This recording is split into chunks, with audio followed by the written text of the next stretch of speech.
manière, si physiquement et matériellement, il y a des éléments qui permettent de confirmer qu'on est couvert. Sache que la couverture n'a pas commencé matériellement. Tout ce qui existe physiquement tire son existence du monde invisible.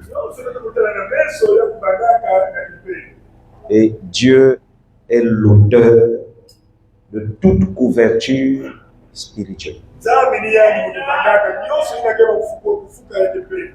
Voilà pourquoi le texte de base que j'ai pris, c'est le psaume 91. Remets-nous le psaume 91.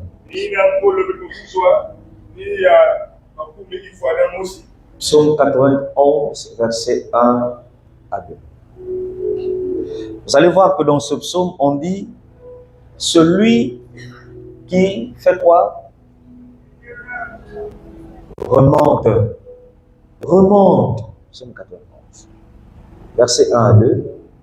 Ça cale un peu? D'accord, on va aller. On dit « Celui qui demeure l'abri du Très-Haut repose. » Pardon? Voilà. Regardez, celui qui demeure. Demeurer veut dire habiter. Ça peut aller? On dit celui qui habite sous l'abri. Un abri, c'est un refuge. C'est un lieu où on peut se mettre à l'aise. Est-ce que vous comprenez ça? Maintenant, on te dit celui qui est à l'aise dans les mains de Dieu, on dit il repose à l'ombre du Tout-Puissant. Ce verset parle de la couverture.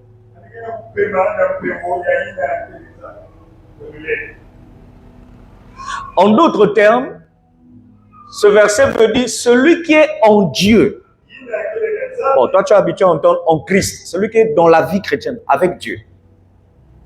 Il est couvert spirituellement. Tu as entendu, mais tu n'as pas compris. Dis celui qui est en Dieu, dis-le.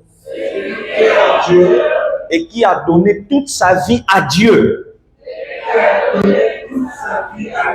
est couvert spirituellement. Acclame le Seigneur.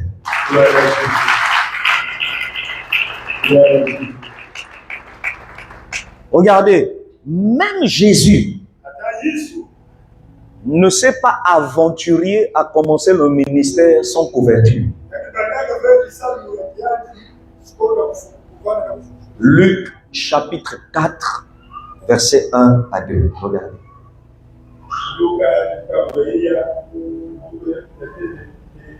Luc 4, verset 1 à 2. Vous allez voir que la Bible dit Jésus fut poussé par l'Esprit de Dieu, où ça? Au désert. Mais on vous explique que l'Esprit en question était descendu d'abord lorsqu'il recevait le baptême. Regarde, il faut bien me suivre parce que là je suis en train de mettre les bases d'un ministère. Tu peux pas être pasteur et puis ça là, le troupeau que tu as ne comprend pas ça. Ça peut aller? Le fameux Saint-Esprit dont on parle est descendu quelques minutes avant sous la forme d'une colombe, d'oiseau. Yapembe certainement. Amen. Et c'est ça que vous avez vu dans la vision. Quelqu'un comprend? Hein? Et lorsqu'il est descendu, quand il descend, la présence du Saint-Esprit était la garantie ou le signe que Jésus va évoluer dans son ministère sous une couverture. Donc, même Jésus ne s'est pas aventuré dans le travail de Dieu sans être couvert. Et la couverture l'a guidé.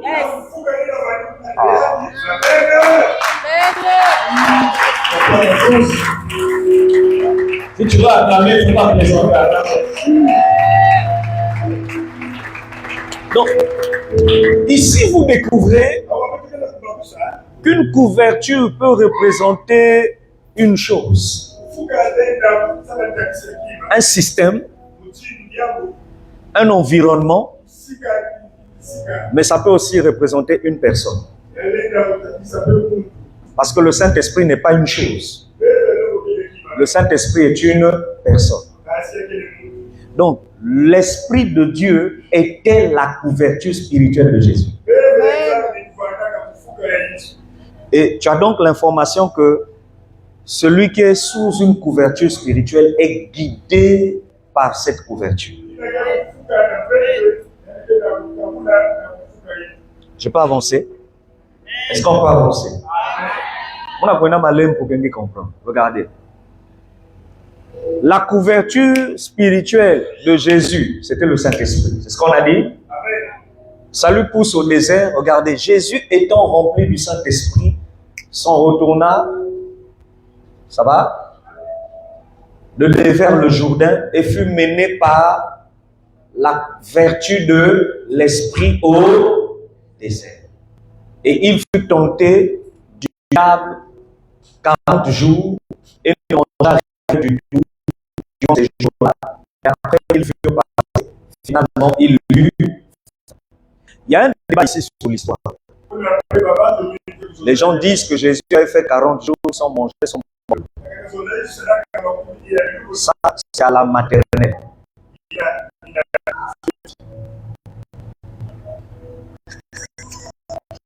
Ah, ça fait mal. Bon, quand tu as la maternelle, hein, c'est comme ça que tu comprends le texte. Quand tu montes plus loin au collège, tu découvres qu'on n'a pas mangé. On n'a pas bu de l'eau. Mais quand Jésus a on dit qu'il ne mangea pas, il ne but point.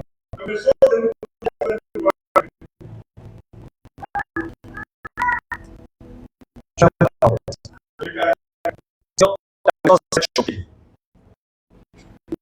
va, avec? Ça va? Non, regardez. Il va au désert. On est d'accord, non? Sur lui, le Saint-Esprit. Et le Saint-Esprit pour lui.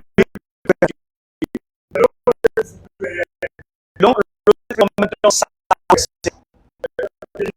Si on la pourquoi ça voilà pourquoi même au désert, ça n'a pas pu le faire. Parce qu'il y avait une couverture. Si tu comprends l'introduction, tu vas comprendre la suite de ton histoire. Et tu vas comprendre que la source des problèmes, c'est que tu n'es pas couvert.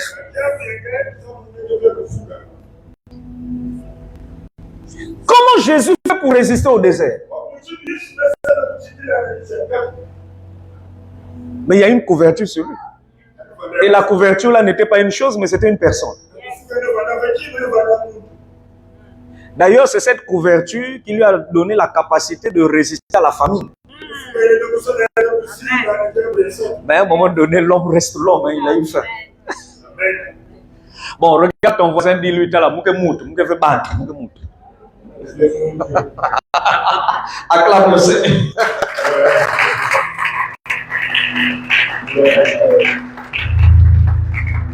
Jusque-là, c'est bon? Est-ce que jusque-là, c'est bon? Regardez, maintenant, on va prendre Luc 4, verset 14. Faut bien me suivre jusqu'à la fin, je vais vous bénir. Ah! Ça va? Luc 4, 14, regardez. Jésus finit au désert. On dit, et Jésus retourna où ça? En Galilée, par la vertu de l'Esprit, et sa renommée se répandit par tout le pays d'alentour. Dans une autre version, on n'a pas dit par la vertu. Dans une autre version, on dit Jésus fut revêtu. Donc habillé. Cette fois-ci, on dit de la vierge. Donc, au niveau de la couverture, il y a des degrés.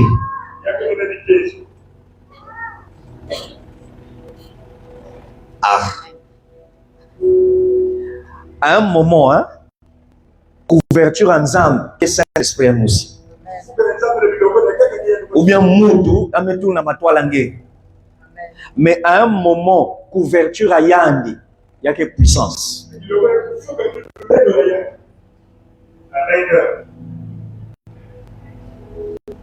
Je vous ai dit, tu peux être couvert par un système, un lieu, un endroit, un environnement. Viens, je vais insister.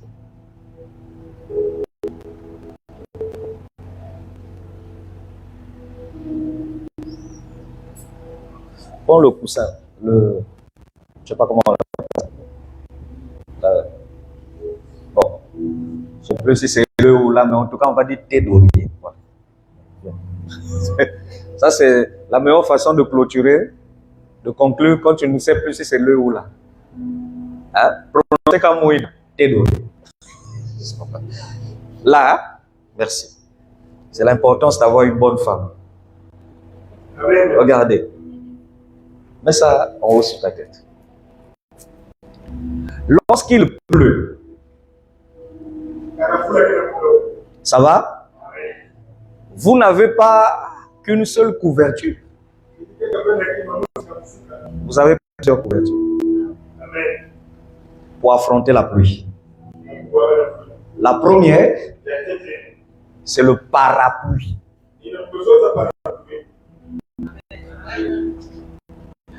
Mais permets-moi de te dire que le parapluie est insuffisant par rapport à la qualité de la pluie. Ah. Si la pluie est faible, c'est acceptable. Mais si la pluie est violente, torrentielle, parapluie même qu'il n'a pas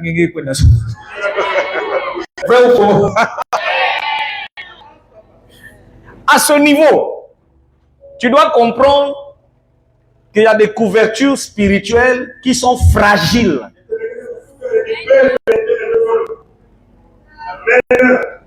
Donc, tu es sous l'autorité de quelqu'un, mais sa couverture est faible. Et ce n'est pas suffisant pour affronter des combats.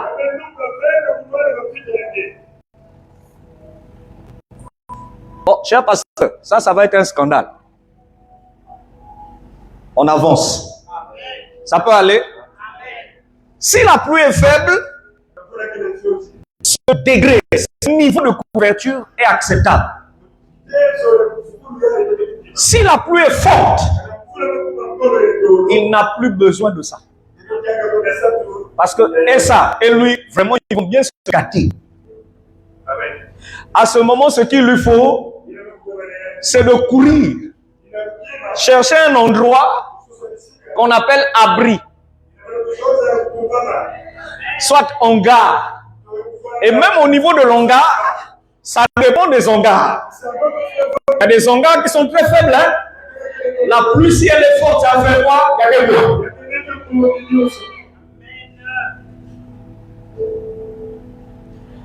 Je suis en train de t'expliquer avec des paraboles qu'il y a certaines couvertures qui ne peuvent pas supporter tous les combats de ta vie. Acclame Dieu.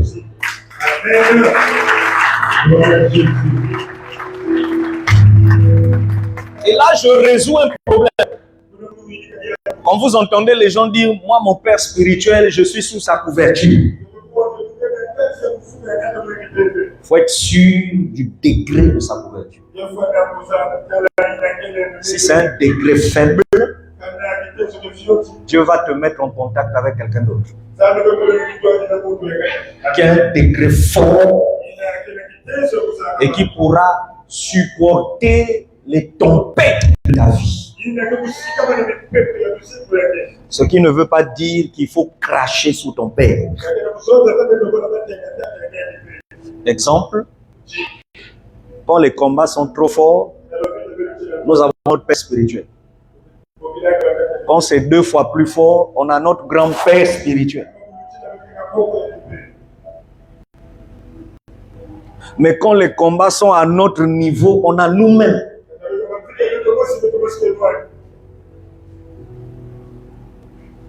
Lève la main droite, dis j'ai besoin d'une couverture spirituelle. Non fragile, dis non fragile. Forte. Efficace. Solide. Qui résiste aux tempêtes de la vie. Libère un amen qui impressionne le monde spirituel. Est-ce que quelqu'un comprend ça? Ah, il peut se mettre maintenant sous un orage. Et si la pluie, comme ce qui s'est passé à Abidjan là, ça a rempli avec les tornades, ça va? Il y en a d'autres qui utilisent comme couverture, lieu de protection, d'abri, de refuge, la voiture.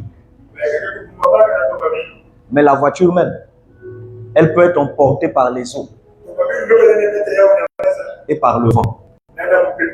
À ce moment, tu te verras dans l'obligation de chercher une maison, un bâtiment solide. Si tu vas sous un arbre, tu ne vas pas être trop bien protégé. En cas d'éclair, de foudre, ça peut t'atteindre. Si tu te mets sous un poteau électrique, la foudre peut te faire du mal. Donc, dans la vie, il faut savoir repérer la bonne couverture. Parce qu'il y a des couvertures qui peuvent te faire du mal. Ça, c'est un autre niveau. Je reste sur ton niveau à toi. Amen. Amen. Vous avez donc l'information que dans le domaine de couverture spirituelle, ça dépend des circonstances de la vie.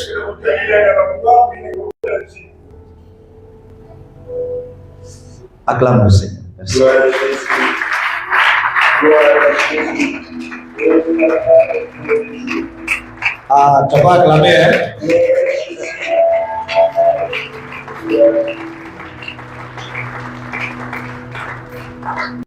Ça va? Ça peut aller? Bon, Seigneur, moi je suis en train de faire mon travail, toi il faut faire le reste. Regardez ce livre. La vraie notion du Père spirituel. Écrit par Yann Poitiers. Mille.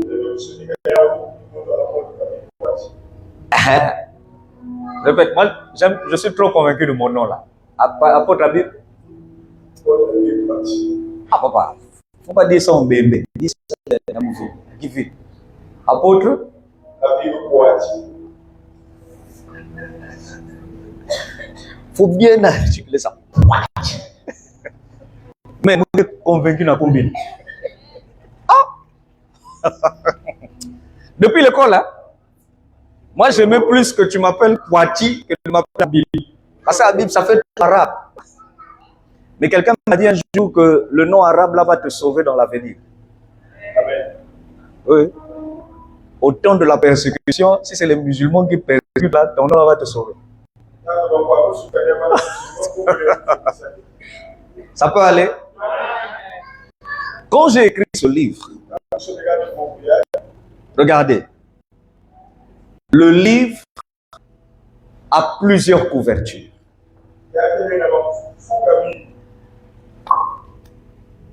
Première couverture, ce sont les pages. Hein? On dit la devanture du livre. Comment tu présentes ça? Vous me suivez? Deuxième couverture, c'est tu es édité, c'est-à-dire qui a mis tout ce que tu as fait sur écrit et sur document là. Tout ce que tu as écrit, qui a constitué ça comme ça. Il y a une maison d'édition. La maison d'édition est une garantie. C'est une couverture pour ton livre. Celui qui écrit un livre sans une maison d'édition, il n'est pas fiable.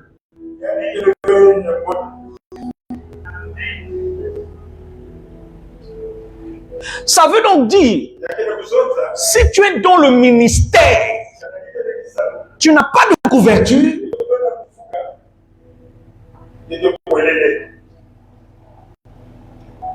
mon ami, il y a des pays où quand tu arrives là, tu fais ton matalana, tu présentes ta connaissance, tu chasses tes démons sous l'autel. Quand tu termines, la première question qu'on te pose, c'est: tu es sous la couverture de qui? Ah? Quand tu dis: je suis sous la couverture de Dieu lui-même, il y a des gens qui vont te dire: papa, il faut aller t'asseoir.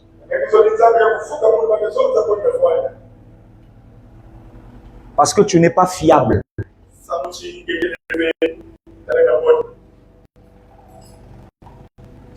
Maintenant, regardez. En dehors de la maison d'édition, je me souviens que quand on voulait faire le vernissage du livre, donc sortir, présenter le livre,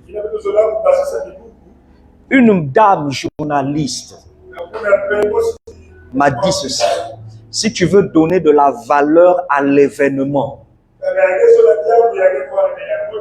il faut que l'événement ait une couverture médiatique. Ah. Peut-être le français est trop fort pour ça. Mais il faut te débrouiller. Hein? Ça va? Hein? Donc, s'il n'y a pas une couverture médiatique, bah, média. En d'autres termes, si ça ne passe pas à la télé, ni à la radio, ni dans un journal écrit ou comme ça publié, vous me suivez?